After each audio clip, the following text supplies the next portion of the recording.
Hi, in this video what we are exactly going to see is how sagittal depth, diameter of the contact lens and radius of curvature of a contact lens is going are interrelated and how will they vary when you alter any of these parameters. So per se, what we are going to check is, in case if you are going to change the diameter of the contact lens, we are going to see how sagittal depth and radius of curvature of a contact lens is going to change.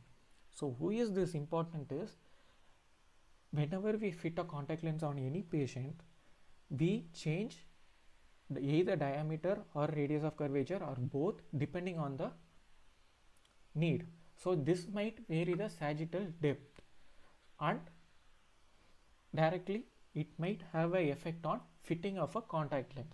So these three parameters plays a major role in contact lens fitting. So in this particular presentation, we are going to see the relationship between all these three parameters. Okay, so before going into the explanation, what I want you to remember is that what is sagittal depth, radius of curvature and diameter of a contact lens.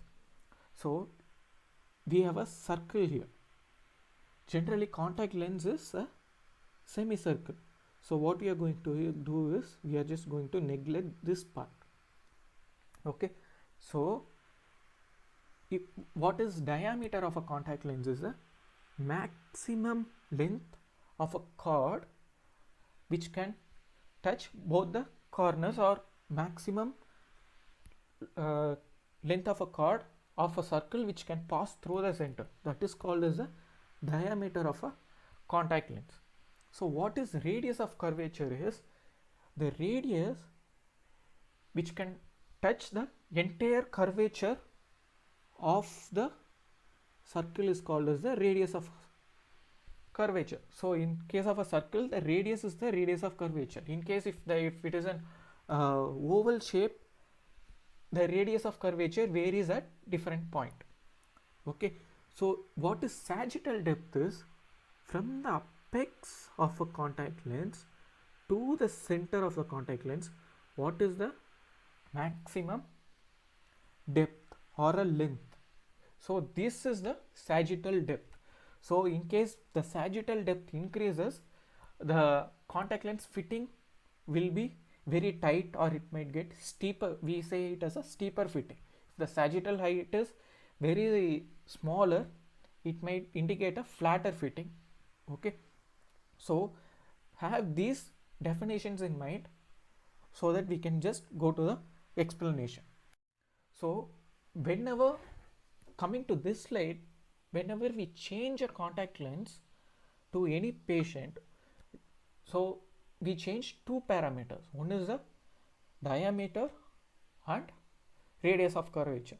So as I said before, we either change both the parameters or keep any of these parameter constant and change the other parameter.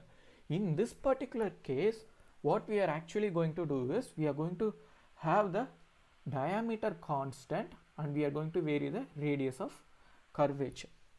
Okay, so to better understand the concept, what I want you to imagine is, there are, consider two circles of diameter 6 centimeter, which is of 6 centimeter diameter, and the other bigger circle which has a diameter of 12 centimeter.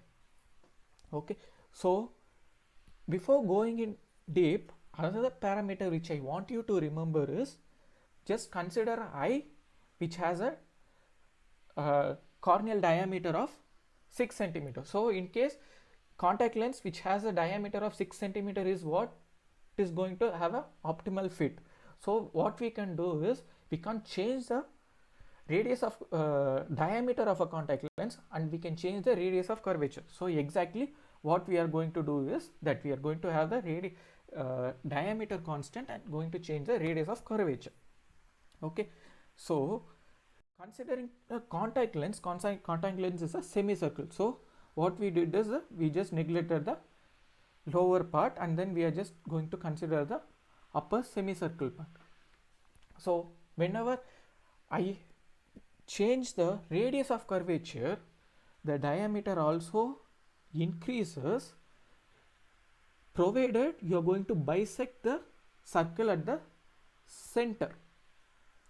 Okay, so to our condition is we are supposed to maintain the diameter of a contact lens at 6 centimeter. So what we are going to do in this particular part is we are just going to bisect the circle little upper so that the diameter is 6 centimeter instead of bisecting at the center. Okay, so when we do so, what we are going to see now is we are just going to see how the exact sagittal depth is going to be when we overlap both this circle. So when we overlap both this circle, just see here what we had did here is there is a, to maintain the diameter we had to cut the bigger circle at far upper than na contact lens which has a less radius of curvature. So just compare the sagittal depth. So the bigger circle has a lesser sagittal depth, whereas the contact lens with very smaller radius of curvature has high sagittal depth. So this smaller contact lens with smaller radius of curvature will give you a steeper fit, whereas a contact lens with larger radius of curvature will give you a flatter fit, provided the diameter of both the contact lenses same. Okay, so this is the relationship when you change. This is what will happen when you have a diameter constant and change the radius of curvature.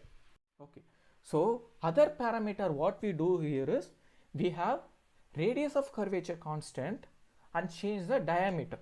So to change the change of parameters in this particular condition, what I want you to remember is just consider a ball which is which has a radius of 4 centimeter. Okay, so just divide that ball into 4 halves. So part 1, part 2, part 3 and part 4. So what I have did is I have just equally divided all this equally divided this circle into 4 parts. So in case the radius of a circle is 8 centimeter, so if the radius of circle is 8 centimeter, what will happen here is the diameter is going to be 16 centimeter. Okay, so just have these things in mind and then we'll just go to the next image, see the next image. So in this particular image, what is happening here is, so what I did is we are just going to have the radius of curvature constant and going to change the diameter of a contact lens. So the radius of curvature is going to be constant in both this contact lens, whereas in this the radius of curvature is the diameter of a contact lens is much lesser when compared to this particular contact lens. So again compare the sagittal height. So when you increase the diameter of a contact lens, the sagittal height also increases. In case when you decrease the diameter of a contact lens, the sagittal height, sagittal depth also decreases, which means smaller diameter contact lens will have a flatter fit when compared to a larger diameter contact lens. So this is the major comparison between when you change a radius of curvature and diameter of a contact lens, and how the sagittal depth varies. Okay, so the take home message is whenever you change the radius of curvature having a diameter constant, in case when you are going to increase the radius of curvature, the sag will increase. So whenever you increase the radius of curvature, the sag will decrease. Whenever you decrease the radius of curvature, there will be an increase in sagittal height. Just remember, reducing the radius of curvature is, it is like smaller circle will have a very smaller radius of curvature, whereas bigger circle will have a bigger radius of curvature. So it is like, just think of a circle which has a radius of 2 centimeter and circle which has a radius of 4 centimeter. The circle which has a radius of 2 centimeter is smaller, so which means that has a smaller radius of curvature. So circle which has a radius of 4 centimeter is bigger, which has a bigger radius of curvature. So again, when we have a radius of curvature constant and going to increase the total diameter of a contact lens, again the sagittal height, sagittal depth will increase. So same way, when you decrease the total dia, the sagittal depth also will decrease. So in diameter and the sagittal depth is directly proportional, whereas the radius of curvature and the sagittal depth is inversely proportional. So consider these parameters when you go fit a contact lens. Okay, so